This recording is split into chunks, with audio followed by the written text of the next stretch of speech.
ressemble à ça. Il est épais, cakey, il met en valeur tes imperfections. Je te donne mes astuces de maquilleur. Une bonne crème hydratante fera complètement l'affaire. Évite les primers trop siliconés qui vont avoir un effet trop épais sur ta peau. Tu laisses poser ta crème 1 à 2 minutes. Mets toujours ton fond de teint sur la main. Ça permettra de le réchauffer et de le faire fusionner avec ta peau. À l'aide d'un pinceau, tu viens tapoter aux zones où tu souhaites un petit peu plus de couvrance. Tu vois le mouvement que je fais? Je tapote. Si j'étire, je perds de la couvrance. Évite de trop remonter au niveau du contour des yeux, c'est là où on placera l'anti-cerne. Et tu vois que je n'ai aucun effet de matière, c'est assez naturel et pourtant c'est un fond de teint couvrant. Travaille toujours en légèreté, tu vois qu'à certaines zones il me manque un petit peu de couvrance, je reprends mon fond de teint en tapotant et je l'applique très délicatement aux zones où je souhaite un petit peu plus de couvrance. N'oublie jamais tes oreilles et ton cou, c'est là où on verra la démarcation. Une étape importante, prends tes mains et viens presser sur ton fond de teint, ça te permettra d'avoir un teint beaucoup plus naturel en fusion avec ta peau. Pour l'anti-cerne, évite de faire un gros triangle sous les yeux, c'est ça qui te donnera de l'effet de texture.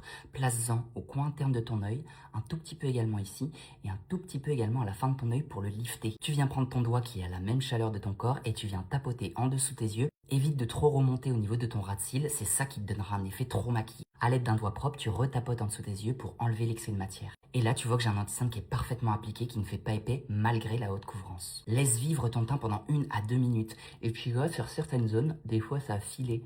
Donc tu m'enlèves l'excédent avec un coton-tige. Ça permettra de faire beaucoup moins épais et une fois que tu vas poudrer, éviter de faire un côté trop sec. Et tu reprends tes doigts pour tapoter aux zones où il manque du fond de teint. Pour les produits crème, ne les applique pas directement sur ta peau. Tu prends un pinceau, tu tapotes 1 à 2 fois, tu tapotes sur ta main et ensuite tu vas venir bronzer ton teint. Si tu m'appliques le stick directement comme ça va te donner de l'effet texture et un teint beaucoup trop épais. Tapote sur ton teint pour te donner un effet uniforme. Tu n'as pas besoin d'un bronzer crème plus un bronzer poudre. À part si tu souhaites un effet très chargé, le bronzer crème suffira largement. À savoir que les bronzers crème sont beaucoup plus naturels sur la peau et ils se fondent beaucoup mieux. Poudrer tout son teint avec une houppette, absolument pas. Ça va venir tout assécher et mettre en valeur le relief de ta peau. Prends plutôt un pinceau et une poudre qui ne contient pas de talc.